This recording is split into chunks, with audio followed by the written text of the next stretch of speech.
শুরু করছে তাতেও বসতে দেবে না। ফলে এত বেকার কোথায় যাবে, এত মানুষ কোথায় যাবে? বিকল্প ব্যবস্থা না করে কিভাবে উচ্ছেদ হচ্ছে এরকমভাবে?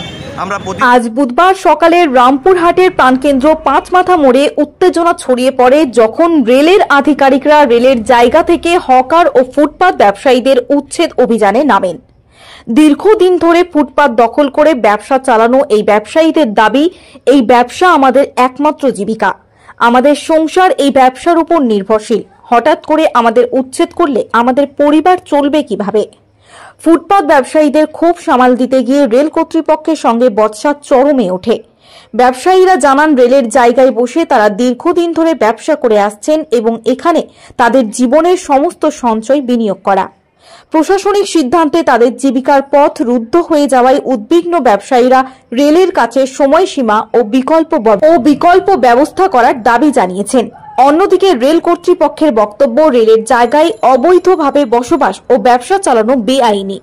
ট্রেন যাতায়াতের নিরাপত্তা ও শৃঙ্খলা রক্ষার জন্য এই উচ্ছেদ অভিযান অত্যন্ত জরুরি। তবে উভয় পক্ষের এই উত্তেজনা সামাল দিতে স্থানীয় প্রশাসন হস্তক্ষেপ করে পরিস্থিতি নিয়ন্ত্রণে আনেন।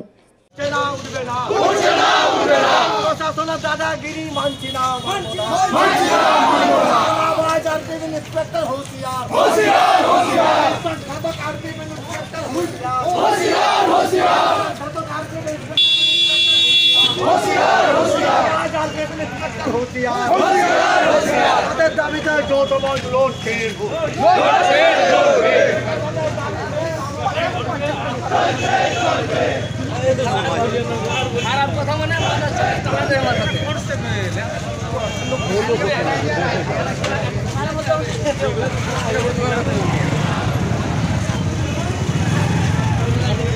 মিছিলটা কিসের জন্য আপনাদের? বিষয় হচ্ছে যে রেলের যে জায়গা, সেই জায়গা তারা নির্দিষ্টভাবে ডিমার্কেশন করে বাউন্ডারি ওয়াল দিয়ে দেওয়া আছে। তার বাইরে ড্রেনের উপরে এখানে দীর্ঘদিন ধরে ব্যবসা করে হকাররা। হঠাৎ করে রেল প্রশাসন তাদেরকে উচ্ছেদ করার জন্য ব্যস্ত হয়ে পড়েছে। আমরা তাদের বলেছি যে এখানে শুধু একটা ডালা দিয়ে ব্যবসা শুরু করছে, তাতেও বসতে দেবে না। ফলে এত বেকার কোথায় যাবে, এত মানুষ কোথায় যাবে? বিকল্প ব্যবস্থা না করে কিভাবে উচ্ছেদ হচ্ছে এরকমভাবে? আমরা প্রতিরোধ করেছি, ফলে তারা পিছু হটেছে। আমরা আপনাদের মাধ্যম থেকেই আমরা আহ্বান জানাতে চাই যে লড়াইটা পেটের লড়াই, এখানে কোনো রাজনীতির বিষয় নয়।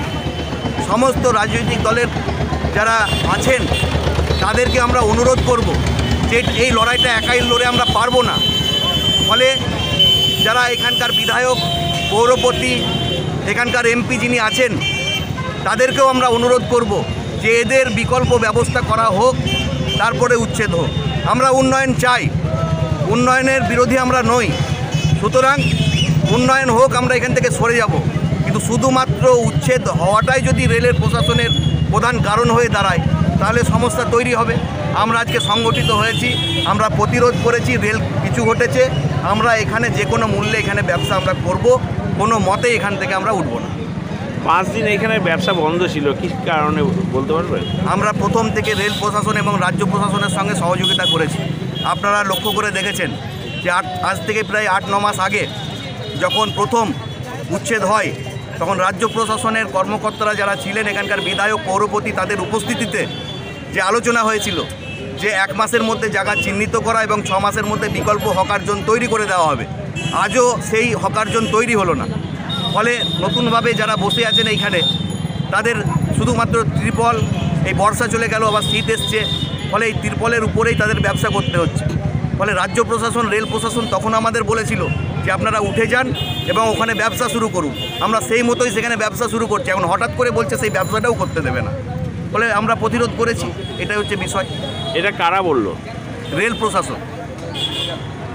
দিয়ে আজকে প্রতিরোধ করলাম। কিছু জানতে পারলেন যে কি? না, জানার বিষয় আমাদের নেই। আমরা লড়াই করে এখানে ডাকা হয়েছিল। কেন ডাকা হয়েছিল? কালকে আমাদেরকে ডেকে বলা হয়েছিল যে আপনারা উঠে যান, কিন্তু তার আগে ডেকে বলা হয়েছিল যে আপনারা 2-3 দিনের জন্য এখান থেকে সরে যাবেন, আবার বুধবার থেকে বসবেন। ফলে আরপিএফ যে ইন্সপেক্টর, তিনি আমাদের সঙ্গে বিশ্বাসঘাতকতা করেছেন এবং তিনি বলছেন যে মান্থলি দিতে হবে, এরকম একটা কথা উনি বলেছেন আমাদের কর্মীদেরকে। যারা হকার করে তাদের বিভিন্ন মাধ্যমে তারা বার্তা পাঠাচ্ছেন। ফলে সবটাই আমরা লক্ষ্য করে দেখছি যে এই আরপিএফের যে ইন্সপেক্টর তিনি তোলা তুলতে তিনি ব্যস্ত। ফলে তার বিরুদ্ধে লড়াই আমাদের, দীর্ঘমেয়াদী লড়াই আমাদের চলবে। আপনার কি উদ্দেশ্যে এই মিছিল এবং কেন?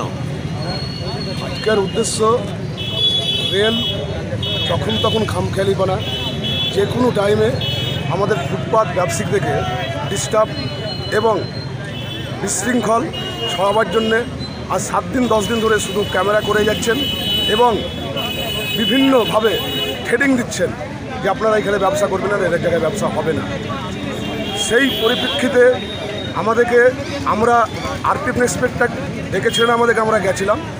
উনি বলেছিলেন যে আমার ওপর থেকে খুব চাপ আছে, আপনারা 3-4 দিন আপনারা এখন ব্যবসা বন্ধ করুন, আমি ছবিটা তুলে পাঠিয়ে দেবো, দিয়ে আবার ব্যবসা করবেন, বুধবার থেকে আপনারা বসবেন। বললাম ঠিক আছে স্যার, আপনাদেরকে তো প্রথম থেকে আমরা কম্প্রোমাইজ করে আসছি, আর আমরা তো রামপুরের বাইরের ছেলে নয়, আমরা সবাই রামপুরের ছেলে, আপনিও রামপুরে চাকরি করছেন, আমরা সবাই মিলে একসঙ্গে মিলেমিশে থাকতে চাই। সেই পরিপ্রেক্ষিতে আপনি যেটা বলবেন আমরা সেইটাই মেনে নিচ্ছি, আমরা 3-4 দিন আমরা খালি করে দিচ্ছি। তবে বুধবার স্যার আপনি কথা দিচ্ছেন আমাদের কিন্তু বুধবার কিন্তু আমরা দোকান বসাবো। তা উনি প্রতিশ্রুতি দিয়েছিলেন যে হ্যাঁ বুধবার থেকে আপনারা বসাবেন। সেই মোতাবেক আমরা 4-5 দিন দোকান বন্ধ রেখে সমস্ত কিছু খালি করে এবং ড্রেন পরিষ্কার করে দিয়ে নিজস্ব 10 টাকা 5 টাকা করে আপনারা চাঁদা তুলে সব কিছু করার পর গতকালকে মঙ্গলবার সন্ধ্যাবেলায় আমাদেরকে ডাকলেন আরপিএফ ইন্সপেক্টর, যারা যৌথ মঞ্চের প্রতিনিধি আছে, আমরা গেছিলাম এবং উনি বলছেন যে আমার ওপর থেকে আরও চাপ আছে, এখানে আপনাদেরকে ব্যবসা করতে দেওয়া হবে না এবং দোকান বসা হবে না। আমরা বললাম স্যার আমাদের তো দোকান নেই, আমাদের তো ডালা লাগিয়ে আমরা ব্যবসা করছি, আপনি তো বলেছেন যে বুধবার সকাল থেকে আপনারা বসবেন, এর সত্ত্বেও এত জুলুমবাজি কেন করছেন স্যার? গরিবের পেটে কেন লাত মারছেন যে না ওখানে বসাই যাবে না, আপনারা শুনবই না? তো আমরা বললাম স্যার তাহলে যদি আপনার ডিউটি আপনারা করুন, আমরা পিটের লড়াই করব। সেই জন্য আজকে আমাদের এই প্রতিরোধ, যে আপনারা যদি ভাঙতে আসেন, তুলাতে আসেন, তাহলে আমরা কিন্তু এর প্রতিরোধ করব। দোকানগুলো কি রেলের বাউন্ডারি ওয়ালের ভিতরে আছে না বাইরে? ওনাকে আমরা বললাম আরপিএফ ইন্সপেক্টরকে যে আপনি তো রেলের জায়গায় বসতে দেবো না, রেলের জায়গায় বসা হবে না, রেলের জায়গায় আমরা কিছুই করতে দেবো না। রেল হচ্ছে জাতীয় সম্পদ, আমরা ভারতবর্ষের নাগরিক, আমাদেরও দায়িত্ব যেমন রেলের রক্ষণাবেক্ষণ করা, সেরকম এখানে যারা অফিসার আছেন তাদেরকেও দেখা যে আমাদের পেটে লাত যাতে না পড়ে। উনাকে বললাম আপনার যদি রেলের জায়গা যদি হয় আপনারা বাউন্ডারি ওয়াল ঘিরে নিন, বাউন্ডারি ভেঙে কেউ দোকান করতে যাবে না। যদি ফাঁকা থাকে আপনাদের রেলের জায়গা, আমরা কিন্তু এখানে ব্যবসা করব, তাতে আমরা শেষ অবধি দেখে ছাড়ব। আমরা ফাঁকাতে ব্যবসা করব, ফাঁকাতে ব্যবসা করতে যদি আসার পরে আমাদের উঠাতে যদি আসে, রেলের আমরা একটা আবেদন করব বা করেছি বা কম্প্রোমাইজ করে চলছি যে আমাদেরকে পূর্ণ নির্বাসন দেওয়া হোক। ওনারা আমাদের কথাই শুনতে চাইছে না, আজকে গায়ের জোরে, আজকে আপনার পাওয়ার দেখিয়ে আমাদের ভাঙতে আসা, সেই জন্য আমাদের যৌথ মঞ্চের তরফ থেকে আমরা প্রতিরোধ আমরা করেছি।